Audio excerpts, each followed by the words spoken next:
नमस्कार प्रिय विद्यार्थियों, आज हम पाठ 10 तरलों के यांत्रिक गुण का अगला भाग पढ़ने वाले हैं। पिछली क्लास में हमने क्या पढ़ा था? टॉरिसेली। अब आज हम इसी पाठ का जो अगला भाग है जिसमें हम पढ़ेंगे श्यानता क्या होती है, विस्कोसिटी जिसे हम कहते हैं। और उससे पहले हमें ये जानना होगा कि तरल किस प्रकार से प्रवाहित होते हैं। तो हेडिंग लगाओ, तरलों का प्रवाह।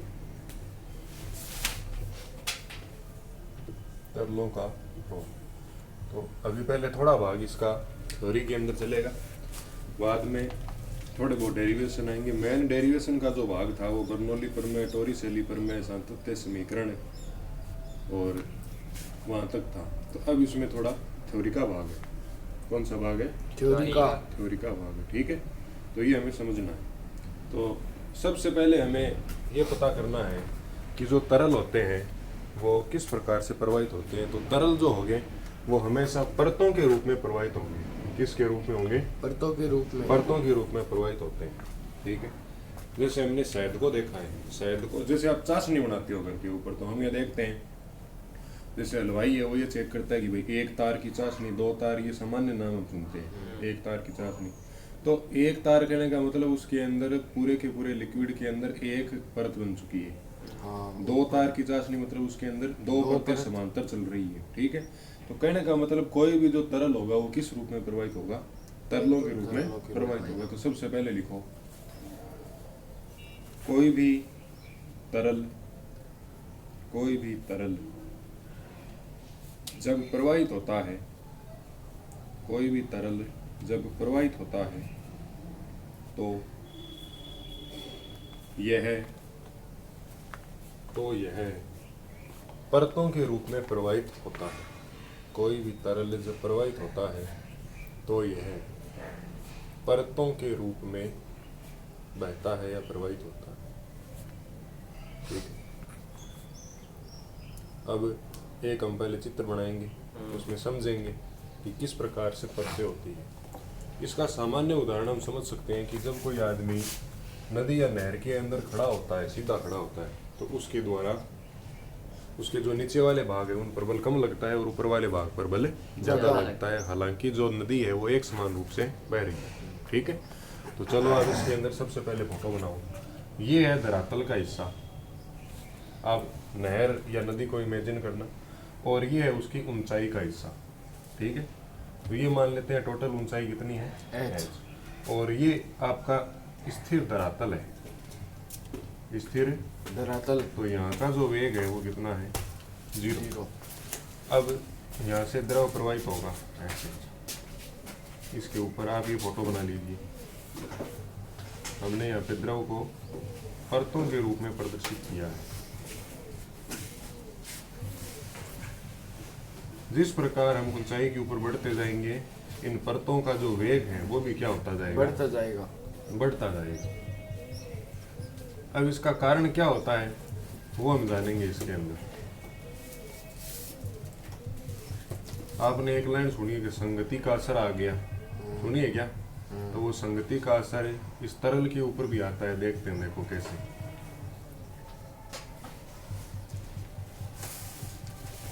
आज कब तक कट रहेगी?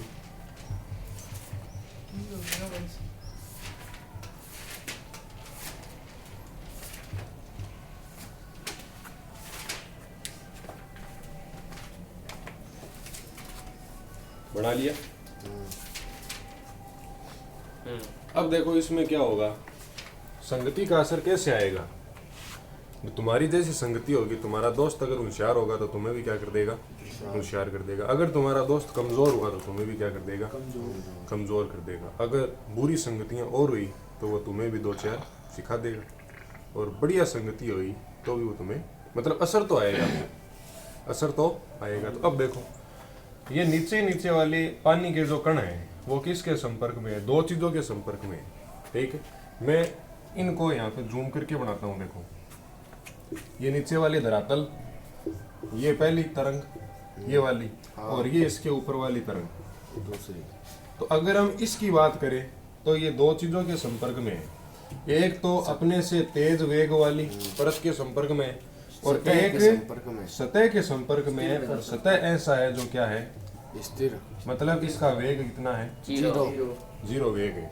और मान लो इसका वेग तुम्हारे पास कितना है, 20 की स्पीड से चल रही है।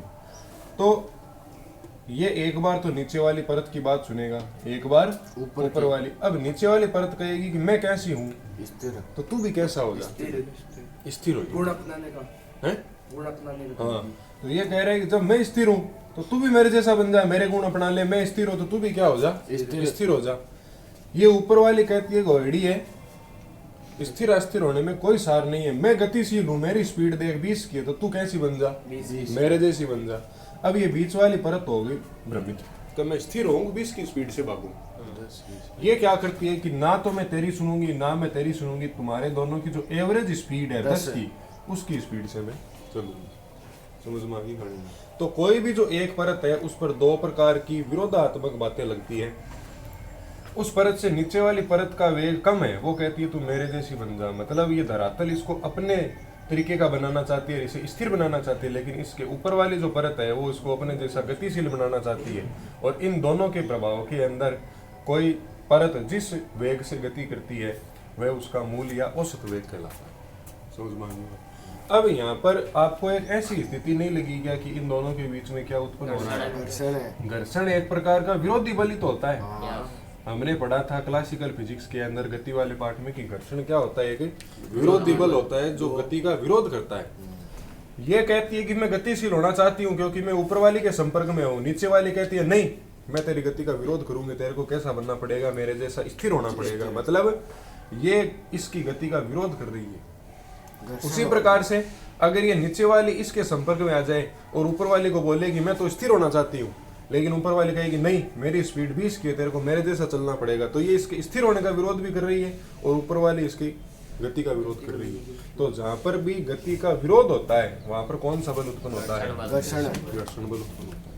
घर्षण बल वस्तुओं की सामान्य सर्वरेखीय गति के अंदर उत्पन्न होने वाला बल है। लेकिन जब ये घर्षण बल हम द्रव या गैस के अंदर बात करते हैं तो ये घर्षण बल आपका क्या कहलाता है, श्यान बल कहलाता है। और जिन द्रवों के अंदर श्यान बल पाया जाता है उन पदार्थों को हम क्या कह देते हैं, श्यान पदार्थ कह देते हैं। और यह गुण आपका क्या कहलाता है, श्यानता कहलाता है, विस्कोसिटी कहलाता है। भाई कोई वस्तु गति कर रही है सरल रेखा में तो उस टाइम भी गति का विरोध होगा, तो उस विरोध को तो हम बोलेंगे घर्षण बल, नॉर्मल जो होता है। लेकिन द्रव के अंदर ये घर्षण बल क्या बदल जाता है, श्यान बल के अंदर बदल जाता है। बस इतनी सिखानी है, वही परिभाषा। उसमें भी हमने क्या लिखा था, जब किसी वस्तु की दो आपेक्षिक पृष्ठों के मध्य गति का विरोध होता है तो उत्पन्न होने वाला बल घर्षण बल कहलाता है।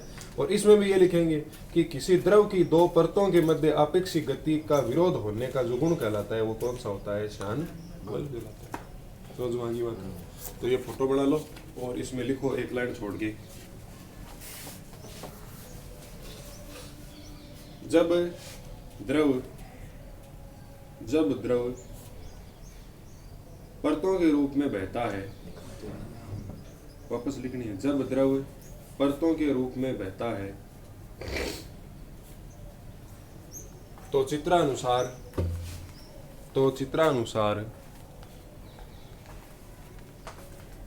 द्रव की सबसे निचली परत, चित्रानुसार द्रव की सबसे निचली परत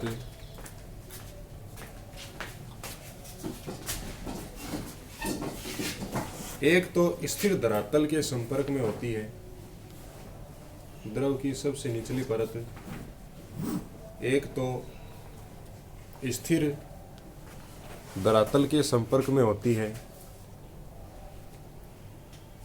तथा वही परत ठीक उससे ऊपर तथा वही परत ठीक उससे ऊपर उससे अधिक वेग वाली परत के संपर्क में होती है। ठीक उससे ऊपर उससे अधिक वेग वाली परत के संपर्क में होती है।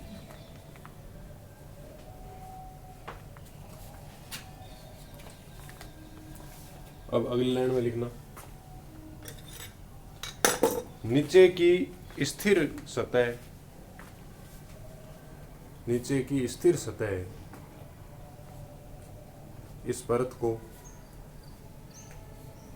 को स्थिर बनाना चाहती है, इस परत को स्थिर बनाना चाहती है, लेकिन इसके ऊपर की परत, इसे गतिशील बनाए रखना चाहती है,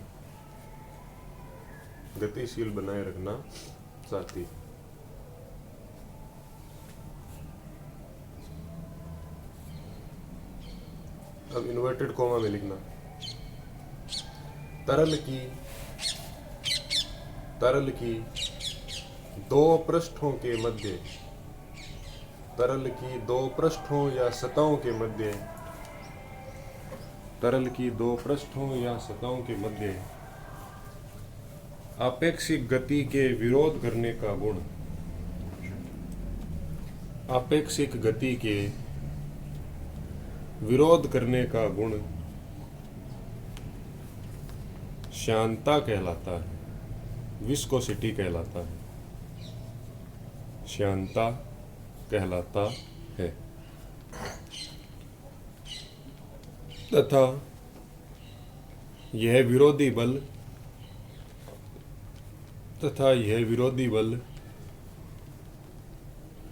श्यान बल कहलाता है, तथा यह विरोधी बल श्यान बल कहलाता है। हो गया?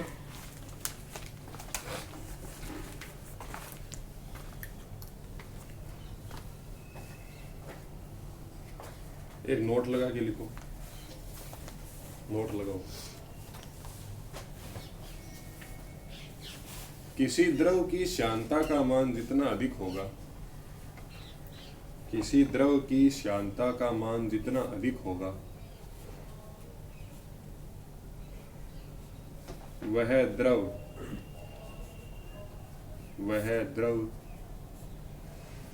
उतना अधिक गाढ़ा होगा, वह द्रव उतना अधिक गाढ़ा होगा। जैसे एक तो शहद है और एक पानी है, तो पानी आसानी से प्रवाहित हो सकता है, मतलब उसमें विरोध क्या हो रहा है, कम हो रहा है। और शहद है या चाशनी है, वो धीरे धीरे प्रवाहित होती है। कांच है, कांच में श्यानता सबसे अधिक होती है, वो तो और वर्ष लगा देता है बहने के अंदर, बहता तो है। वही गुण है कि जितना विरोध ज्यादा होगा उसका उतना गाढ़ापन भी क्या होगा, ज्यादा होगा। उदाहरण लिख लो, पानी की तुलना में शहद का अधिक गाढ़ापन होना, पानी की तुलना में शहद का अधिक गाढ़ापन होना।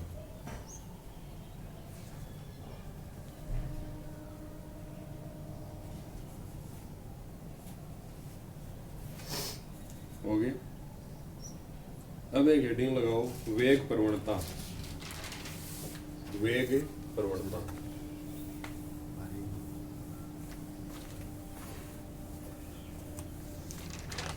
वेग प्रवणता।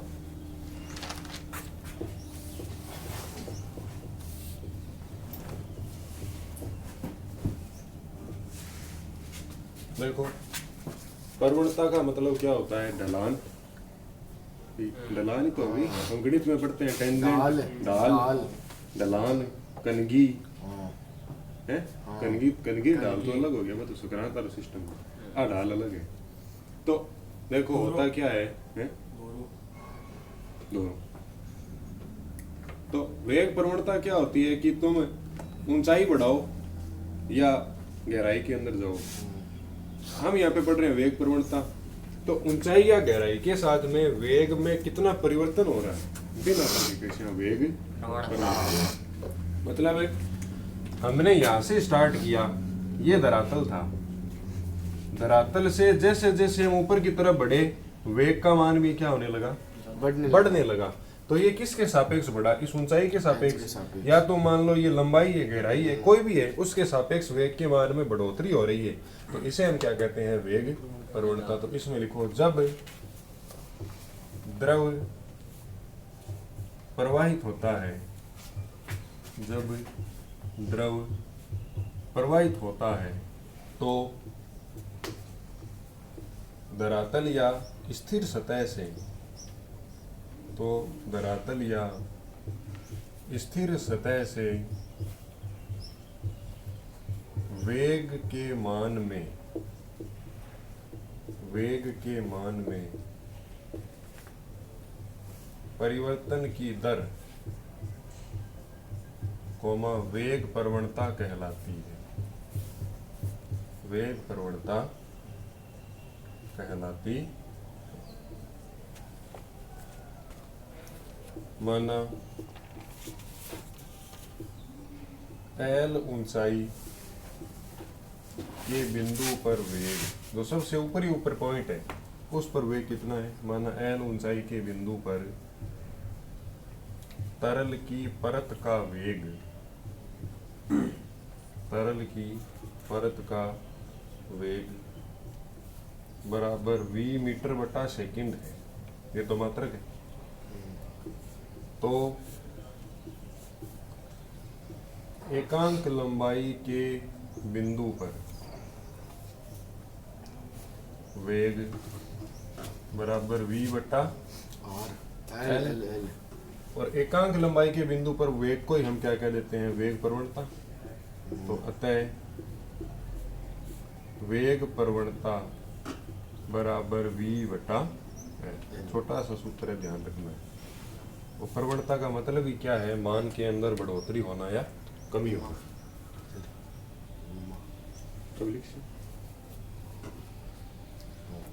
अब इसका विमीय सूत्र लिखो, विमीय सूत्र निकालो,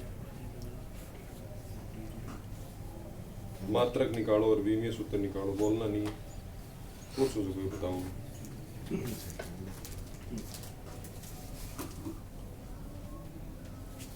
निकाल लिया?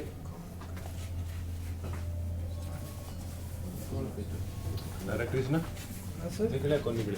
निकालो निकालो। मात्रक और विमा काटिया और कीमत काट लिया। एक तो मात्रक है और एक विमा। एक ये बता दो कि सदिश है या अदिश है?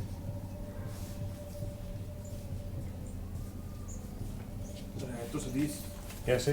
वेग प्रवणता वेग कार्य, वेग आ रहा है इसलिए सदिश। ठीक है, वो निकालना सदिश। मात्रक बताओ पहले। वेग का मात्रक क्या होता है? ऊपर वेग है तो वेग का मात्रक हो गया मीटर बटा सेकंड, और लंबाई है, लंबाई का मात्रक मीटर, तो मीटर से मीटर कट गया तो आंसर आ गया सेकंड इनवर्स, क्या 1 बटा सेकंड। अब हम विमा की बात करते हैं तो खाली सेकंड इनवर्स ही है, तो द्रव्यमान है नहीं, लंबाई है नहीं, टाइम है, वो आ गया बात। ठीक है,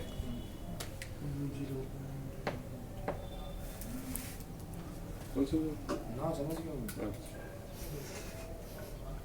अब हेडिंग लगाओ, प्रवाहित द्रव की परतों के मध्य श्यान बल का सूत्र स्थापित करना। प्रवाहित द्रव की परतों के मध्य श्यान बल का सूत्र स्थापित करना। अब इसका सूत्र देखते हैं कि सूत्र क्या होता है।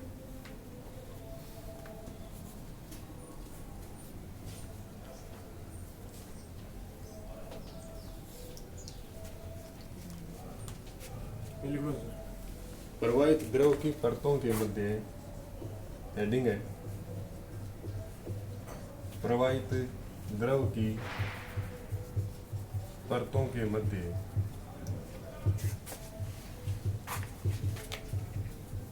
श्यान बल का सूत्र। देखो बल है तो बल को किससे प्रदर्शित करते हैं? F से। और श्यानता को कहते हैं विस्कोसिटी, तो यहाँ क्या आ जाएगा? ठीक। अब देखो हमने ये पढ़ा और आपने ये समझा कि श्यान बल एक विशेष प्रकार का बल है जो घर्षण बल का ही पर्यायवाची है। ठीक है, तो हम क्या कह देंगे, एक बार लिखना नहीं है, समझना है कि श्यान बल तो लगता है किसके अंदर, लिक्विड के अंदर, और यही बराबर होता है किसके, घर्षण बल के। बस अंतर इतना है, ये किन के अंदर लगता है, तुम्हारा सॉलिड सॉलिड के अंदर, बस इतना ही अंतर है ठोसों के अंदर, और ये किस में लगता है, लिक्विड के और इसमें कोई अंतर नहीं है। गैस में पुल से लगे गैस के अंदर भी श्यान बल लगेगा, लिक्विड के अंदर द्रव और गैस दोनों है। तो अब अगली बात ये आती है कि फिर इनके सूत्र के अंदर भी कुछ न कुछ समानता होनी चाहिए। ठीक है, हमने ये देखा था कि घर्षण बल 3 प्रकार का था, स्थिर अवस्था का, गतिशील अवस्था का और सर्पीय अवस्था का। उनमें सबसे कम जब हमने किसी वस्तु के नीचे टायर लगा दिए थे तो घर्षण का मान कम हो गया था, गति घर्षण। तो टायर लगाने से हुआ क्या था ऐसा कि घर्षण कम हो गया, कि मान लो तुम्हारे पास में ये सड़क है पूरी की पूरी, ये समझना, ये सड़क है और ये तुम्हारे पास एक स्पेशल प्रकार की कार है जिसके टायर नहीं है, तुम्हें कह दे इसको चलाना है तो ये चलेगी, लेकिन एक दिन के अंदर 100 मीटर ही चलेगी 24 घंटे में, क्योंकि घर्षण का मान ज्यादा है। अब अगर मैं इसी कार के नीचे और टायर लगा देता हूँ, टायर लगा दूं मैं ऐसे, चाहे टायर 2 ही लगाऊं, इसकी गति पहले से बढ़ जाएगी। हुआ क्या कि पहले ये पूरा का पूरा एरिया सड़क के संपर्क में आ रहा था, इतना एरिया, लेकिन अब मैंने क्या कर दिया, इस एरिया को कम कर दिया।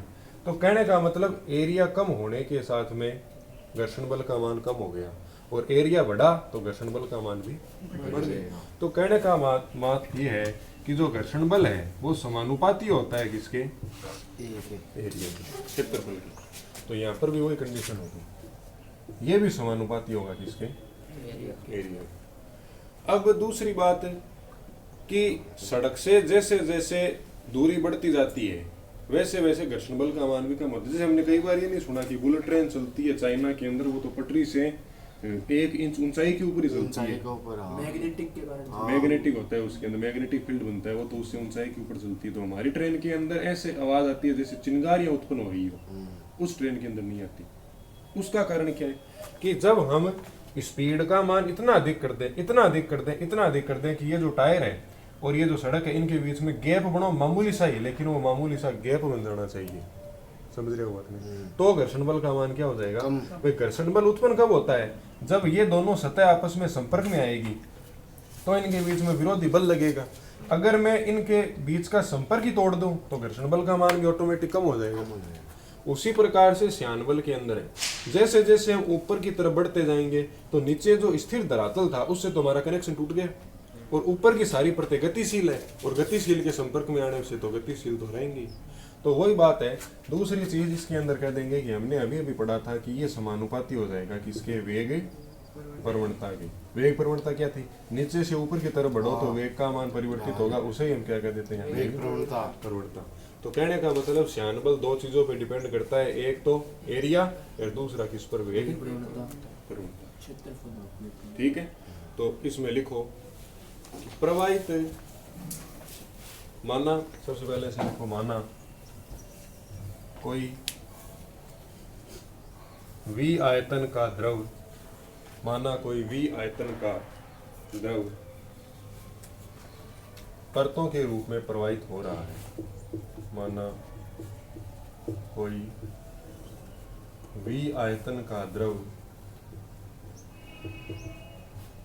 परतों के रूप में प्रवाहित हो रहा है,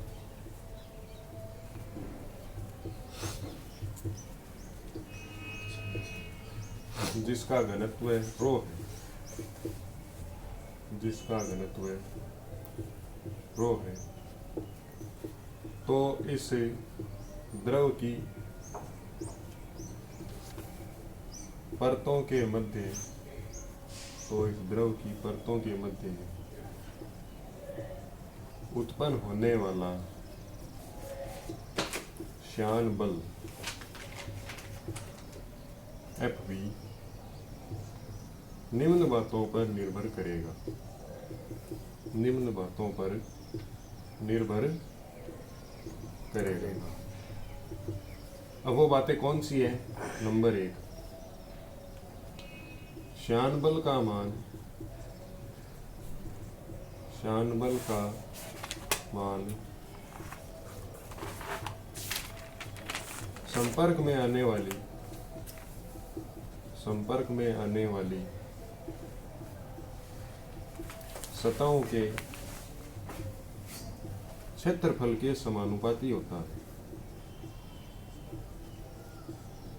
क्षेत्रफल के समानुपाती होता है, अर्थात एफ वी समानुपाती एरिया। ये है समीकरण नंबर 1। नंबर 2, श्यान बल एफ वी का मान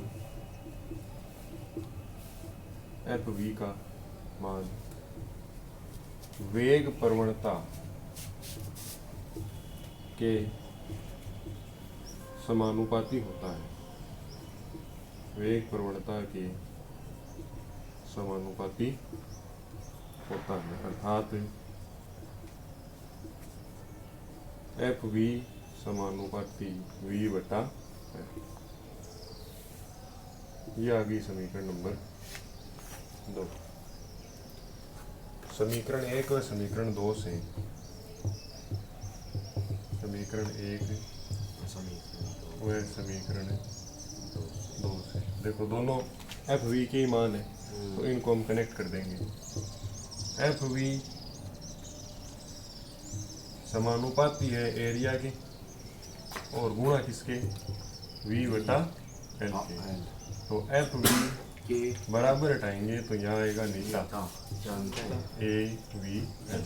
ये है नियतांक, लेकिन श्यानता गुणांक, भाई श्यानता बल बढ़ रहे हैं तो गुणांक भी श्यानता का ही आएगा, जिसे कह देते हैं श्यानता गुणांक। ठीक है,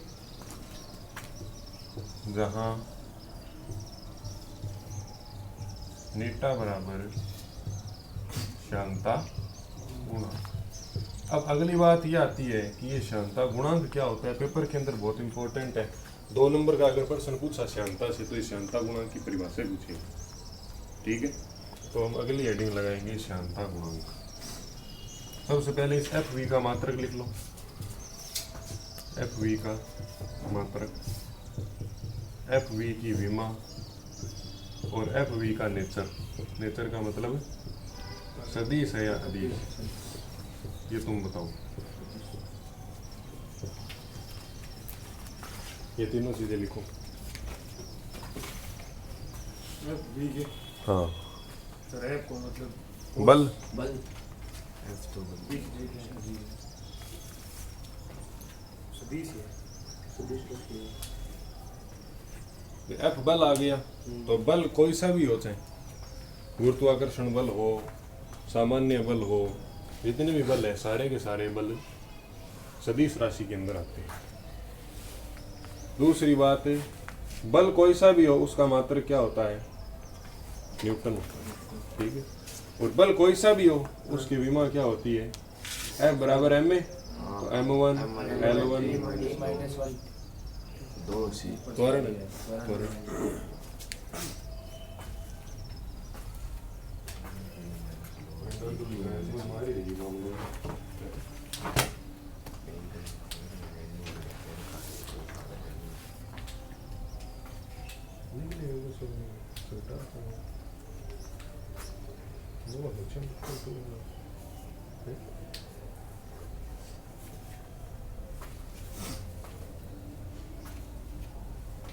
हो गया। अब हम पढ़ेंगे श्यानता गुणांक। निट्टा, उसके बाद में आएगा स्टोक का नियम, फिर पढ़ेंगे उत्प्लावन बल, फिर पढ़ेंगे सीमांत वेग। अब एक थोड़ी थ्योरी का ही पार्ट चलेगा, सेंचुरी में आपको कुछ भी ये अलग वीडियो बटो पार्ट थोड़ा बहुत एक कारण देख कितना दिन लग गया भाई को देखता हूँ नहीं तो चलो अब हेडिंग लगाओ श्यानता गुणांक निट्टा।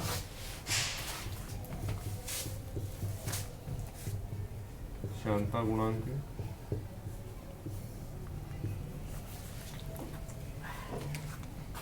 अब देखो एक्स्ट्रा काम करते करते भी रिवीजन कर सको किया फिर कन्ने चलाई वीडियो दुगनी स्पीड पर खड़ो खा रहा अच्छा बर्नौली पर में पढ़ रहे हैं भाई तो और ये नहीं एक मास्टर को पढ़ो बी की पांच वीडियो देखो तो वो ज्यादा समझ में लगे जी आप खुद ही पढ़ रहे हैं यूट्यूब पर से रिवीजन दूसरी वीडियो देखनी है समझ में आवे पर वो दूसरी चीज बता रहा confusion है हो। वो दूसरी चीज बताते हुए देखिए और नेता की जगह वो के लगा दे तो बार की लगा सही तो इसको फायदा उठाओ।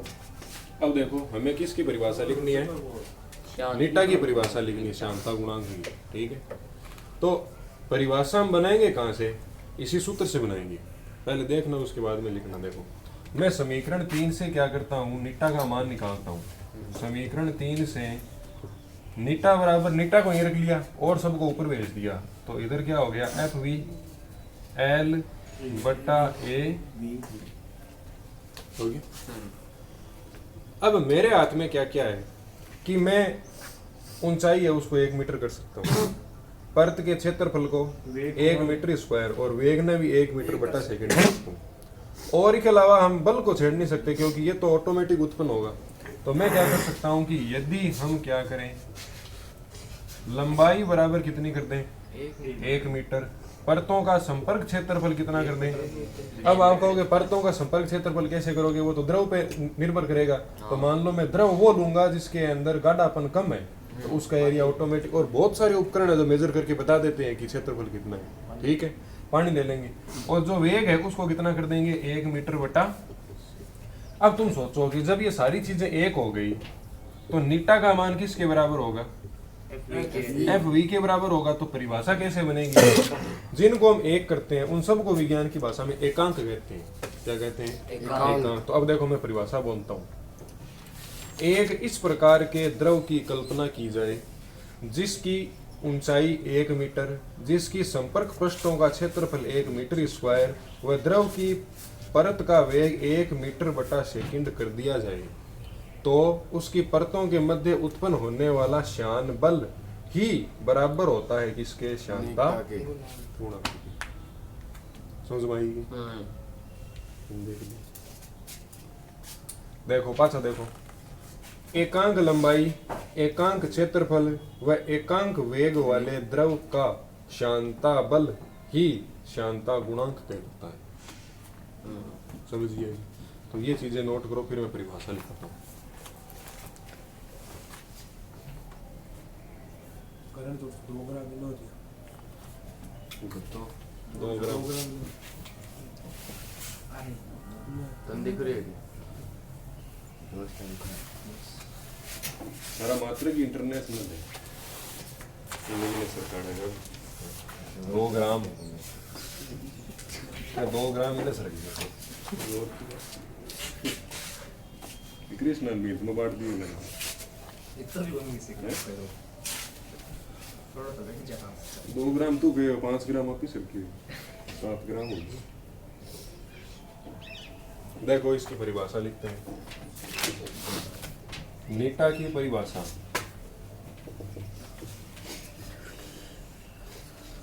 ऑनलाइन विद्यार्थी हेडिंग लाल पेन से लिखेंगे और परिभाषा नीले पेन से लिखेंगे, काले पेन से डब्बा बनाएंगे, हरे पेन से समीकरण का नाम लिखेंगे। ये ध्यान रख लेना।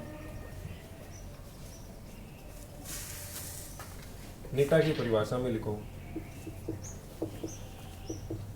एकांक लंबाई व एकांक परत क्षेत्रफल, एकांक परत क्षेत्रफल वाले द्रव जिसकी परत का वेग, जिसकी परत का वेग 1 मीटर बटा सेकंड हो, तो उस द्रव की परतों के मध्य, तो उस द्रव की परतों के मध्य उत्पन्न श्यान बल ही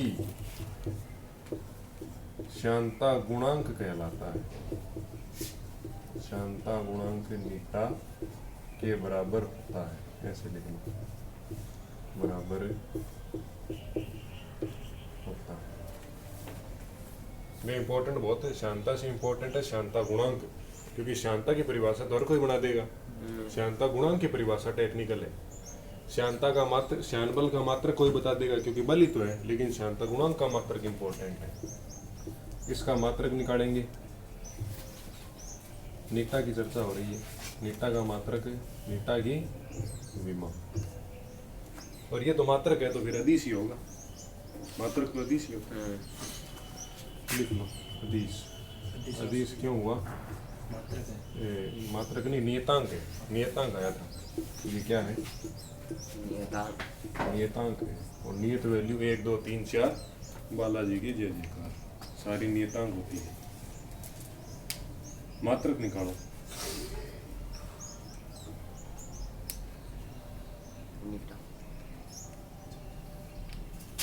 नीटा का मात्रक क्या होगा बताओ? मात्रक निकल गया तो विमा निकल जाएगी। मात्रक तो ऐसी चीज है, पेन चलाने की जरूरत नहीं पड़े,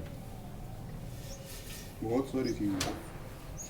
देखो इस सूत्र के अंदर न्यूटन मीटर बट्टा मीटर स्क्वायर मीटर बट्टा सेकेंड लिख रहे। इस समीकरण से लिख रहा हूं, देखो मैं यहाँ पर एफ का मात्रक हो गया न्यूटन, गुणा लंबाई का मात्रक है मीटर, एरिया का मात्रक है मीटर स्क्वायर, और वेग का मात्रक है मीटर बट्टा सेकेंड। तो देखो 1 मीटर से 1 मीटर कट गया, और ये सेकेंड ऊपर चला गया, तो ये क्या बन गया? न्यूटन गुणा सेकेंड बट्टा मीटर स्क्वायर। मीटर स्क्वायर ऊपर भेज दो सर। ऊपर बहुत अभी में सूत्र के अंदर भेजेंगे। हो गया। अब इस न्यूटन का विमीय सूत्र लिखते हैं। देखो सबसे पहले इस न्यूटन का लिखते हैं m1 L1 T माइनस 2। अब सेकंड का लिखेंगे तो T1, और ये ऊपर आ जाएगा तो L माइनस 2। इसको नीचे लिख लेते हैं।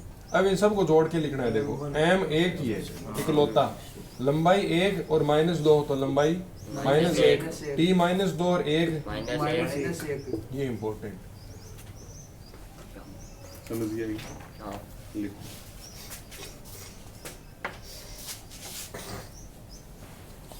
लिखो लिखो लिखो।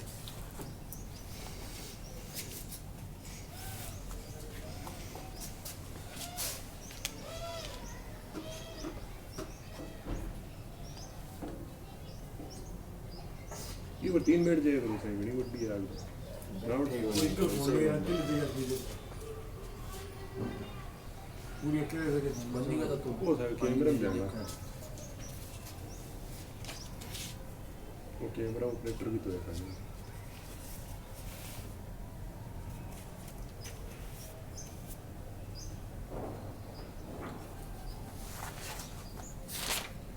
तो पटाखा पटूका लिया या कौन लिया? फुल दड़ियाँ चलाते हो नहीं चलाते? फुल दड़ियाँ ओजोन परत खराब हो जाएगी। अब आप पटाखे चला सकते हो। वैसे तो दिल्ली के अंदर ही पोल्यूशन बहुत भयंकर है। अरे है इजराइल और फोड़ रहे हैं की कोई नहीं ओजोन परत के। आप फोड़ सीधा तो फुल दड़ियाँ लाना, चक्री लाना, अनार लेके आना। चलो हेडिंग लगाओ स्टोक का नियम। स्टोक का नियम, स्टोक का नियम।